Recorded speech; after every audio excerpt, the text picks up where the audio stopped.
9টা 8:45টার দিকে কিন্তু এই দুর্ঘটনাটা ঘটে এবং হচ্ছে একটি পিকআপ এবং হচ্ছে ইউনিক পরিবহনের একটি বাস, যে বাসটি ঢাকা থেকে ঝিনাইদহ যাচ্ছিল এবং হচ্ছে যে পিকআপটি হচ্ছে ফরিদপুরের আলফাডাঙ্গা উপজেলা থেকে আপনার হচ্ছে ফরিদপুরের দিকে যাচ্ছিল। সেই এবং হচ্ছে হলো যে ইউনিক পরিবহনের বাসটি মুখোমুখি সংঘর্ষের ঘটনা ঘটে এবং আমি বিষয়টি পুলিশের সাথে কথা বলেছি।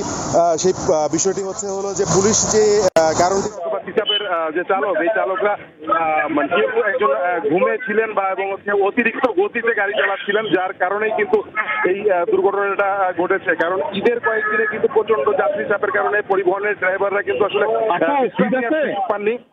বিশ্রাম নেওয়ার সুযোগ পাননি। সেই হ্যালো আপু ঠিক আছে, একেবারে হচ্ছে হলো যে বিরতিহীন ভাবে হচ্ছে হলো যে আপনার হচ্ছে গাড়ি একটি কারণ হাইওয়ে পুলিশ এবং জেলা পুলিশের কর্মকর্তারা বলেছে এটি একটি কারণ হয়ে যেতে পারে। তবে সব বিষয় পরে তারা একটি বলেছে যে এই ঘটনায় কিন্তু একটি মামলা দায়ের হয় এবং তারা তদন্ত করবেন। তদন্ত করে আসলে এই দুর্ঘটনার প্রকৃত কারণ কি সেটি জানা যাবে। আরেকটি বিষয় বলে, যারা নিহত আহত হয়েছেন তারা সবাই কিন্তু এই পিকআপ ভ্যানের যাত্রী, যারা আলফাডাঙ্গা থেকে ফরিদপুরের উদ্দেশ্যে আসছিলেন এবং এর মাঝে আমরা যতদূর জানতে পেরেছি যে একই পরিবারের সদস্যরা রয়েছেন।